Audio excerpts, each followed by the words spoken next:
Hello, everyone, and welcome to this edition of the Doorstep podcast. I'm your co-host, Senior Fellow at the Carnegie Council, Nick Gvosdev. And I'm Tatiana Serafin, also Senior Fellow here at Carnegie, in a bit welcoming back to our podcast to speak about Ukraine, the Atlantic Council's Deputy Director for the Eurasia Center, Melinda Haring, with some unfortunately grim assessments of the situation, but we'll get into that. Before we do, Nick, you are at Chautauqua this week, meeting with leading thinkers on foreign policy. So I can't wait to hear everything that you are speaking about. I want to touch on one thing, though, that you will be speaking about there, which is your Middle East update, because today is a momentous day on so many. The G7 is ending, NATO is beginning, and the Iran-US nuclear talks are restarting in Doha. And so I'm wondering what you're thinking about that with respect to what it means for our relationship with Iran and why we're doing it now. Well, welcome to everyone from upstate New York, from the Chautauqua Institution. And as you said, Tatiana, this is a question that's on people's minds here. Which is what exactly are U.S. priorities with the Middle East? How does this relate or change because of the Russian invasion of Ukraine? And the realization that in the end, we're back to the fundamental question of energy. The world economy needs energy. Green transition is going to take longer and be much more complicated than I think some of the cheerleaders a few years ago were making it out to be. We need energy, not only oil, but natural gas if you don't want people to be burning coal. And so when you look at that, you therefore have a series, if you're not going to get it from Russia, if you're going to embargo Russia, then, and Melinda will talk a bit about the G7's discussions about price caps and limiting Russian ability to profit from energy and to fund the war in Ukraine. That leaves up several other options where the United States and the G7 countries have to make some hard decisions. One, of course, is the extent to which Saudi Arabia is forgiven or some of its human rights transgressions are ignored in favor of encouraging them to increase supplies to world markets. And the other outlier here is the question of Iran. We've always had this relationship that you can sanction Iran or you can sanction Russia, but you can't really sanction both. And so I think why the nuclear talks are restarting is a sense that Iranian oil, but more importantly, Iranian natural gas needs to start flowing if you want it to be a replacement for Russian energy. And so the idea that perhaps some compromises to Iran or making it easier for Iran to re-enter or for the United States to re-enter the nuclear deal by dropping some of its positions that it was holding out on. We'll see how that plays out. But in the end, it's the world economy needs energy. We're seeing the impacts of some energy rationing in Japan as they hit record heat. So climate comes back into this. But you need power to run air conditioners. And to keep the lights on. And so I think this is what's driving our policy in the Middle East increasingly is subordinating our concerns about governance, about human rights, in favor of working with Saudi Arabia, working with Iran to try to clear the way the obstacles to more energy coming to market. Yeah, and that leads us back to what we do here at Carnegie Council, which is talking about ethics. What are the ethical implications of, as you say, forgiving Saudi Arabia for its atrocities? I'm going to use the word atrocities towards journalists, towards women, and what are the ethics of our decisions? And I think these are some very hard choices. We talk a lot about here about choices, what choices we're making and what's driving those choices. And the doorstep issues driving those choices. You're in New York State, Nick. We have an election today. It's a statewide election, so it's not Congress, but statewide primaries. And it's super important with what's going on in the United States today. Terrible headlines coming out of Texas of migrants dying on the truck, right? Infrastructure problems with Amtrak and more derailments. I mean, we have a lot of doorstep issues that have taken over the headlines that almost make the issues that we talk about here difficult to push through, Nick. Would you say that? It is an issue, but they're all interconnected. But let me also highlight one other point about why state races are important in light of the Dobbs decision for the Supreme Court.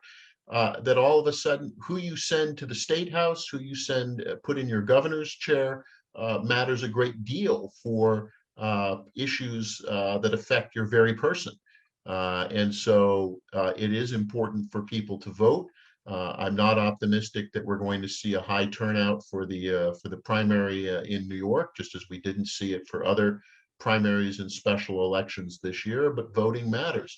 But the larger question, the infrastructure questions, the energy questions, these are where I think where we had Nahal Tusi on in the past on the doorstep. These are omni-policy issues. The migrants that died on the truck, this isn't just, well, what happened in the United States, it's also what's happening in the countries where they're coming from. It has to do with questions of opportunity. The war in Ukraine is having an impact in places like Ecuador, where food prices are up and there's unrest, as we're seeing. And then that has impacts in Central and South America, has impacts on migration. And then again, as you pointed to, the ethical questions of sometimes we have to make hard ethical choices. The Biden administration has taken some heat, no pun intended, for relaxing some of the sanctions on China with regard to Uyghur use of forced labor of the Uyghurs in Xinjiang, so that we can get solar panel imports. And if we're trying to get more power, if we're trying to reduce emissions, then solar, particularly for many parts of the United States, is a way forward. But to do so, knowing that those solar panels that you're installing might have been constructed with unfree forced labor. What's the ethical decision there? And I think the president, in going to the Middle East, is very well aware that he's walking a moral and ethical tightrope. It was one of the questions that came out yesterday in one of the fora here at Chautauqua about those ethical questions and where do you come down? What is the more ethical course of action? And therefore, ethics does have to be part of your guide, just as it's our guide. And I think we're going to see in our conversation with Melinda some very hard questions up ahead for how the war is being prosecuted, levels of support, what happens when public attention falls, and yet to say, but we still have moral and ethical imperatives that should be driving us.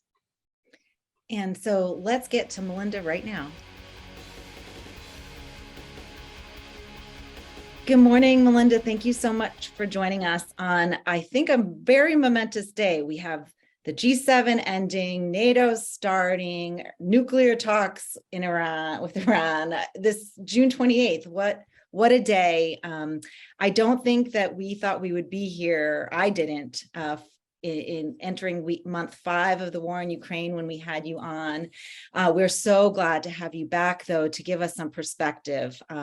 Media mentions about the war are down. There is so much going on internally, and I think we need some perspective. And we so much appreciate your perspective, especially since you traveled out to Poland and you've seen and spoken with leaders on the ground. I want to talk about your discussion the other day. So to start us off, though, on this momentous day, is anything really happening with G7 and NATO that you're excited about, that you think will move the needle?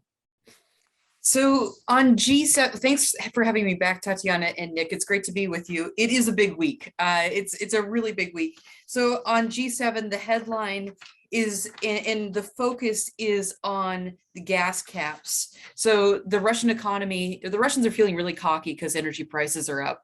And, the West continue to shout and scold and tell them that what they're doing is immoral.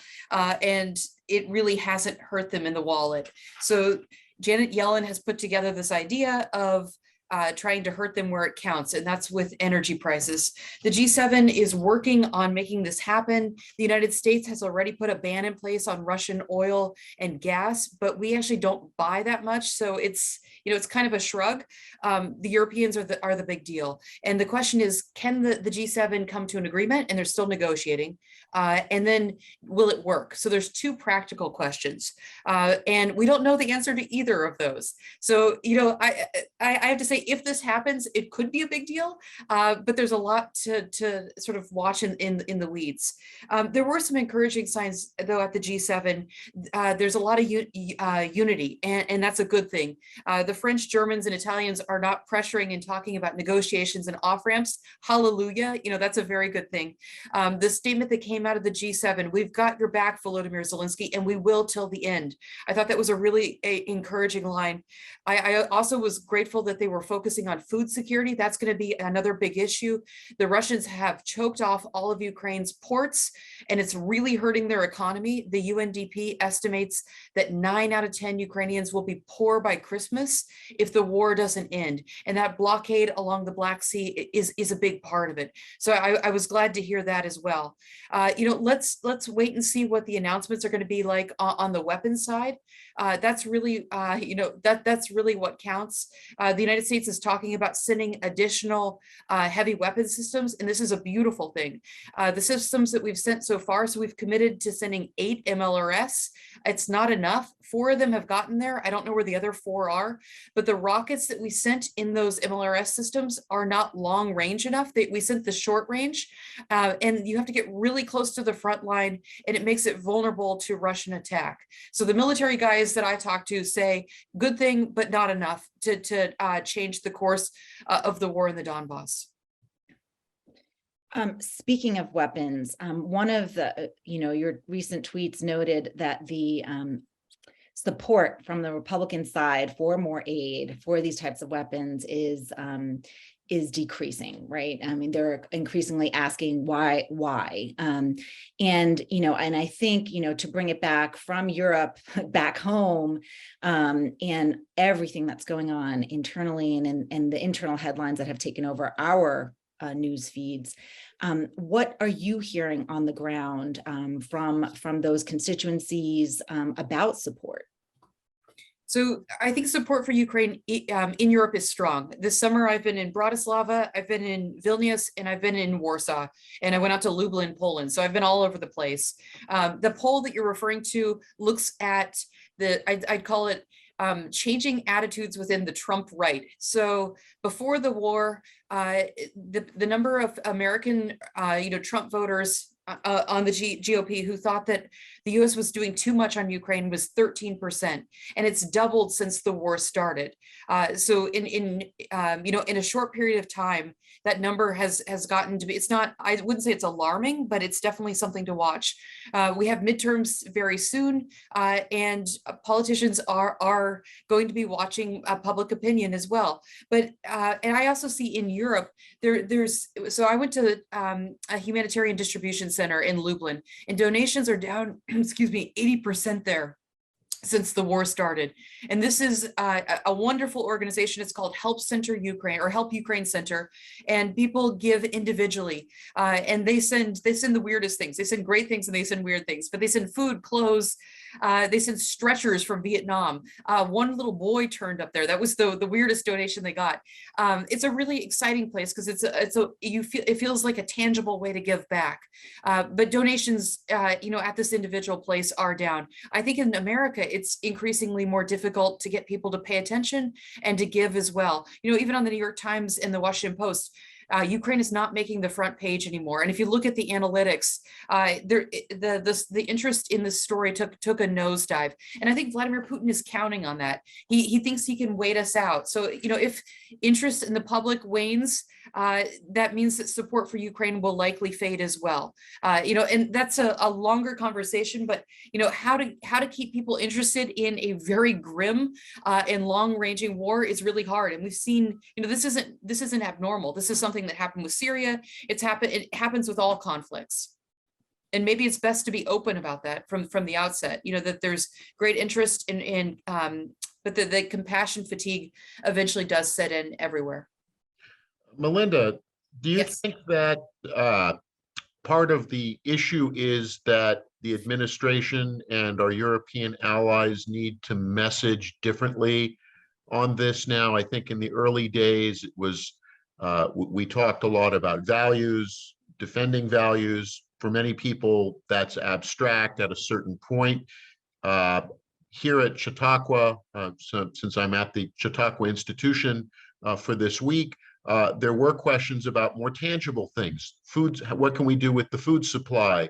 How do we get food to market? How do we get energy how do we get allies and partners to work on the energy front? Do you think that it's time now for G7 leaders, as you said, they're politicians, elections come up, to start really shifting the emphasis towards these kind of doorstep issues, saying this is why this matters to you in Seattle or in Peoria or in London or in Sevilla, that it's not just something that you see on the screen that's happening, but that they have these impacts. And do you think that political leaders have been doing enough of that, of connecting why this matters to people in the United States and Western Europe and East Asia? Nick, that's a great question. As the war grinds on, energy prices have gone up. We're all paying a lot more at the tank. And the food crisis is going to worsen and worsen unless we're able to alleviate those blockages, along the Black Sea. And it's going to be, a worldwide crisis. So I think your question is spot on. It's not enough to talk about sort of, it's not enough to talk about sort of the big picture and the European security architecture. We need to get real and talk about why people should be willing to pay more at the pump and acknowledge. I think Biden has acknowledged that this is going to be long and hard. He wrote a very good piece in the New York Times and explained why we're supporting Ukraine. But I think you're right that politicians are going to have to explain to American voters how this is directly related to our interests. Ukraine is a long ways away, right? It's 5,000 miles away. And the link between our values and interests is not necessarily obvious. So yes, we need to be much more explicit and practical, I think, when we talk to American voters. I'm curious that you mentioned the op-ed in the New York Times, which, is important, but is sort of not the way that we've been communicating the war, or we've seen the war being communicated, right? Not in mainstream, right? It's been on Instagram, it's been on TikTok, it's been on Telegram, it's been on WhatsApp. So that the communication in those channels, I think is still very strong. Perhaps not breaking through to the headlines, right? And if you look on Google Trends, right, there's a 93% plummet between February and today. It's a crazy line. You mentioned it, but it's 93% decline in searches for Ukraine and Russia as well.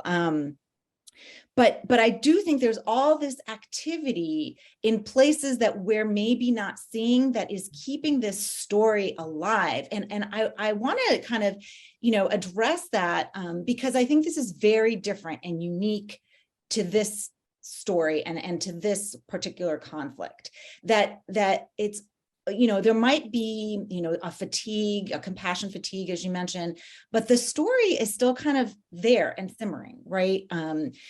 Yesterday, unfortunately, a shopping center was hit, right, with a missile, and a couple of days before there were local targets as well. And this gets out there, as soon as it happened, on all of my feeds, people were talking about it. And so I'm wondering if this might be one way in which we do garner the support, in which politicians can kind of tap into this local connection and sentiment between people, right? So it's not at the G7 NATO level, but it's this people to people connection. And I wonder what you're seeing and also from your travels on this level.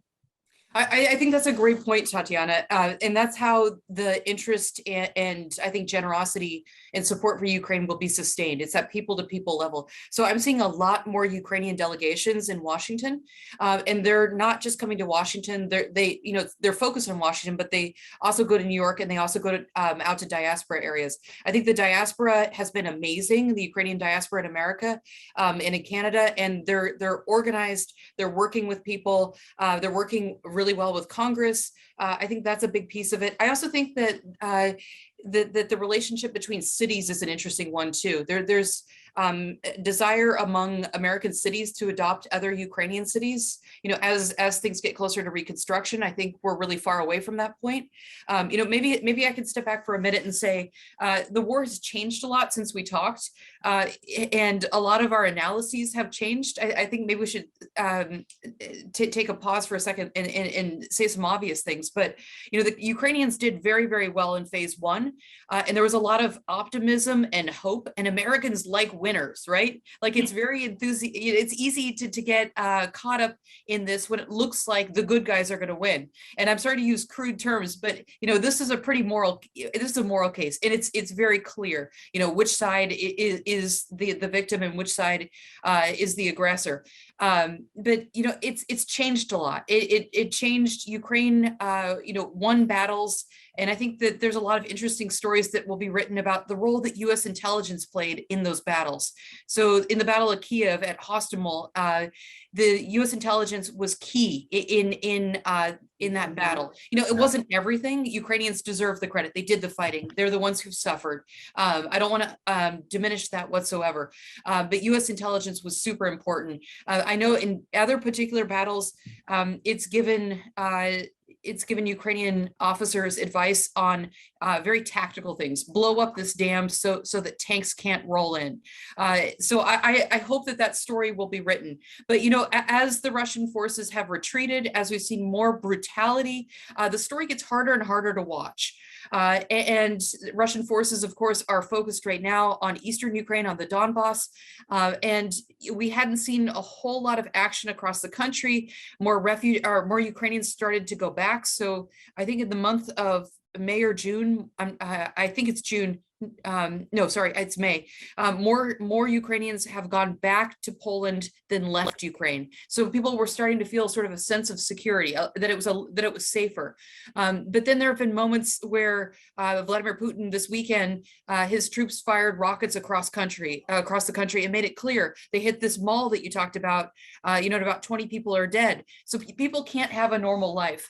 I said that more and more Ukrainian delegations are coming through town, and Tatiana and Nick, they have told me over and over again, you don't get what Putin's up to. You don't understand the strategy. And I said, okay, pardon me. What are we missing? And they said, look at what he's hitting. He's hitting infrastructure. This isn't super sexy, but Vladimir Putin wants to make Ukraine unlivable and ungovernable. So he wants to make it so painful that Ukrainians can't live there. So in the city of Chernihiv, which is in the north, it was a pretty great city. It had 290,000 people. And then during the height of the war in March, it went down to 90,000, and it's back to 190. So they've lost 190,000 people. It's a city of entrepreneurs. It had a pretty cool tech scene. It was a pretty sophisticated, mid-sized Ukrainian city. When you talk to people in the city council, they want Ukrainians to come back. It's pretty safe, but they don't have enough schools. And a lot of their schools, I think 80% of their schools were either hit or they underwent some damage. And trying to convince parents to send their kids back to schools that may get hit again, it sounds pretty scary. So, to convince people to come back, you have to have a basic level of security. You also have to have infrastructure. So power and heat were cut at the worst days in this city. They've been restored, which is fabulous. But we don't know about heat during the winter in a lot of cities in Ukraine. And, if the bombing continues, these infrastructure problems are likely to be replicated across the country. So, Vladimir Putin's strategy may not be very sophisticated, but he wants to starve people and he wants to freeze them. And he doesn't care, he doesn't care that his rockets hit 20 people, innocent people at a mall. The Ukrainians keep reminding me, he cares about his place in history. He's thinking in much bigger terms. And, we Americans like to talk about plans and how are the Russians going to integrate the Donbass, and, how many oblasts are they going to take? And a lot of the folks I've been talking to say it's not that sophisticated. The thinking in Moscow is very tactical. It's destroy as much as possible in Ukraine and force Ukrainians to leave. So that was sort of a wake-up call to me. Yeah, no, I think that's an important point, Melinda. Watching all the way from March to see that there was definitely an economic strategy, which is destroy infrastructure, destroy ports, destroy storage places. As you said, make the country unlivable, because a depopulated Ukraine, particularly if Eastern Ukraine, Southern Ukraine is depopulated, then it makes it easier to move forward. And also, I think this is a way to say to the European Union, we're just going to increase the bill.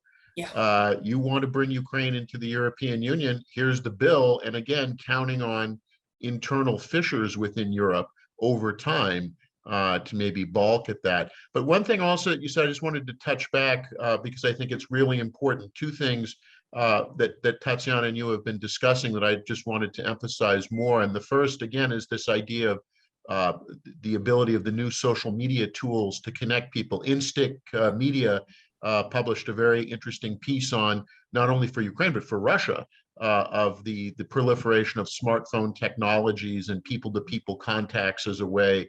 And then the other thing, when you were talking about the cities, it just brought to mind what the work that Jen Bradley had done at Brookings about the role that increasingly in America that cities should be playing. It's not all foreign policy at the State Department level, but city to city. So I think it sounds like what you're seeing on the ground confirms that these trends are moving forward. Because you were in Europe, and you said right now there is that enthusiasm still, European governments see Ukraine as Ukraine's cause is their cause.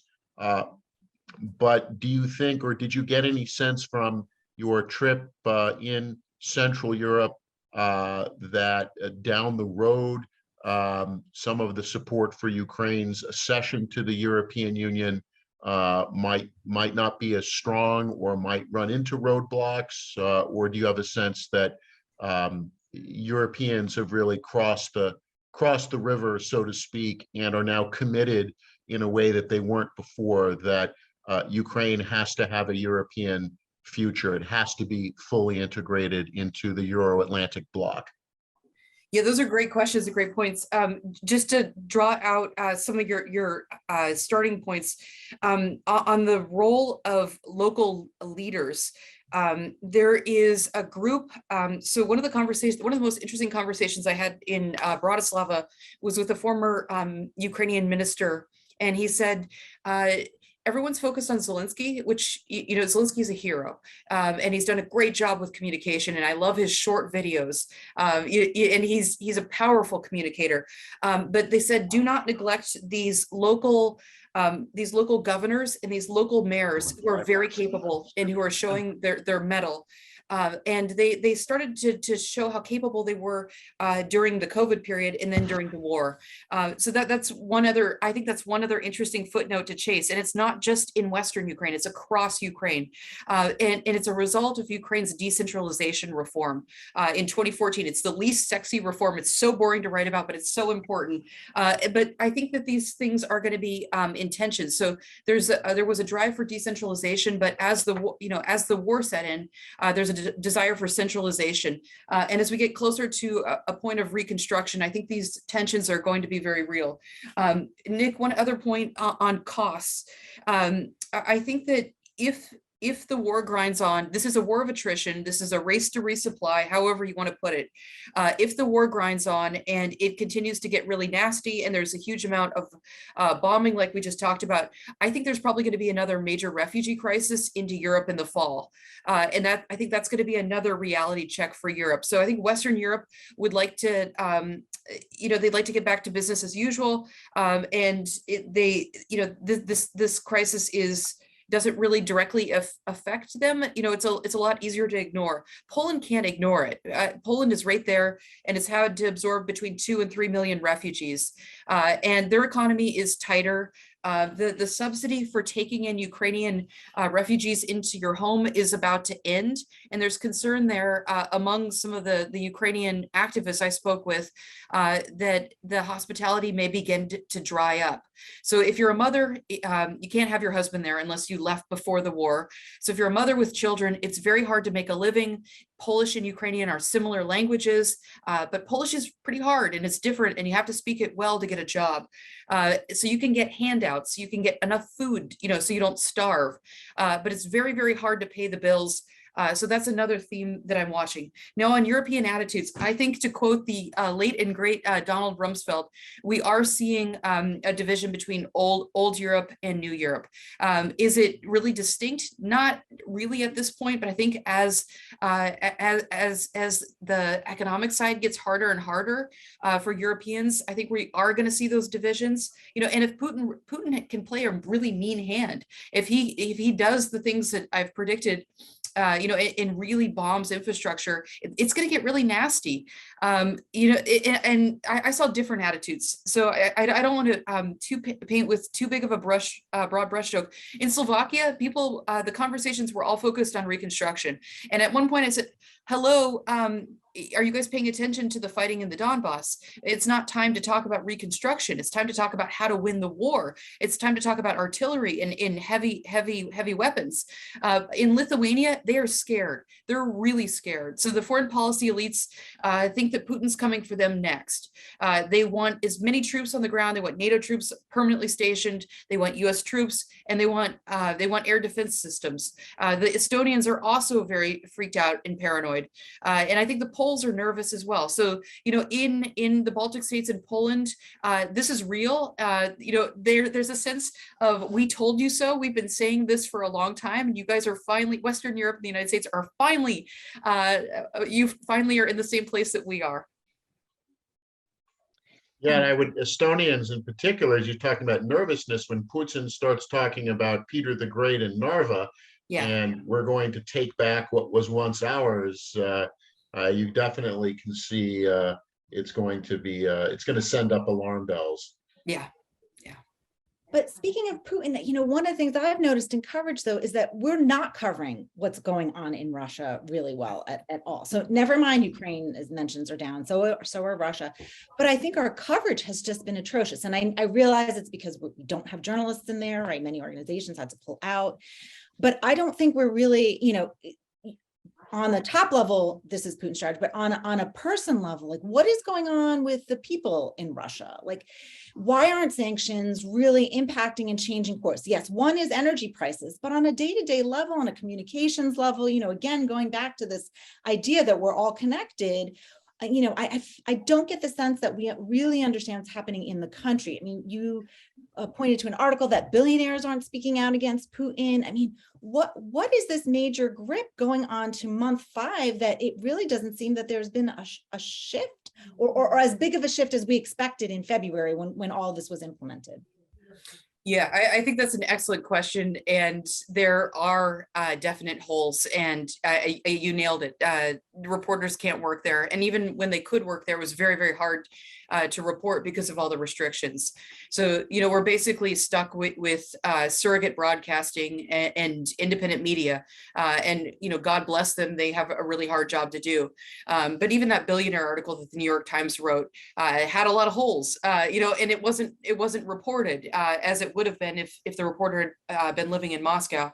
So I don't have anything profound to say. I see the same dearth of coverage, and I don't think I'm that surprised that attitudes haven't changed in Russia over the last 5 months. they've been fed a steady diet of propaganda. And, you can look at the individual Russian, you can look at think tankers who've changed course. There's a lot of attention on Dmitry Trenin right now, who spent his life trying to bridge US and Russian relations. And now he's changed his tune. And there's a sense that you get behind your country.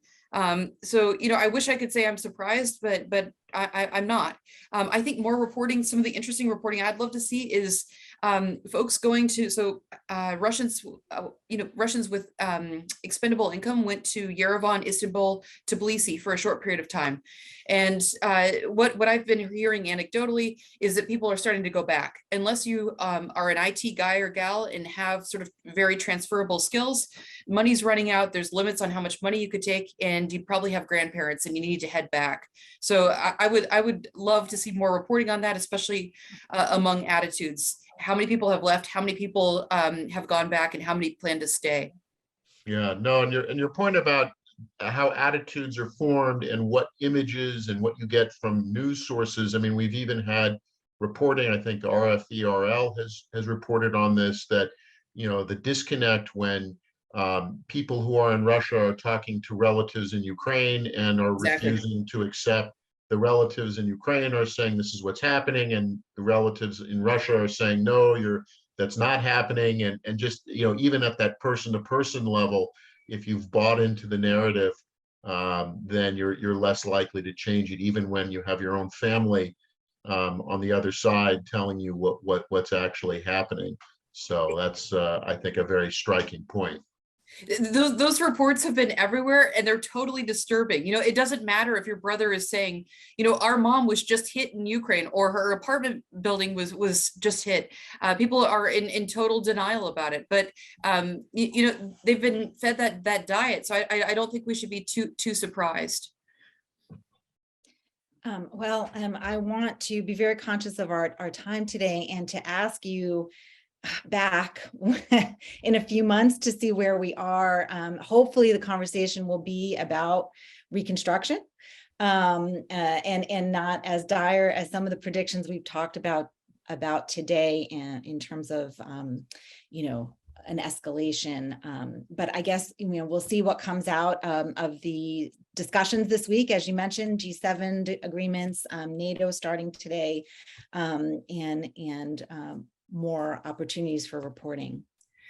Tatiana, before we cut this off, I think it might be useful to say a little bit more about the military situation, if that's all right. Yeah, so we talked about phase 1 and phase 2, and phase 2 is very focused on the Donbass, and the situation on the ground is very bad.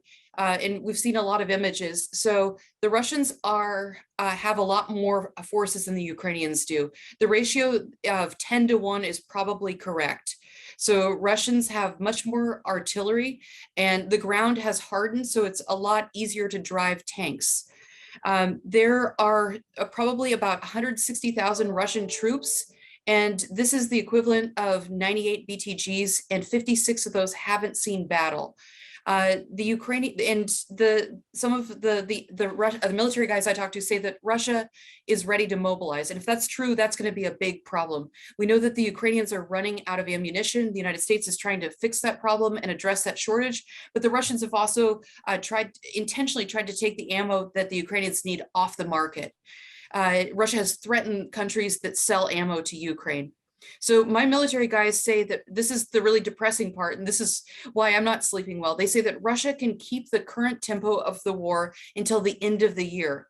And if they restock, they can keep that current tempo until 2024.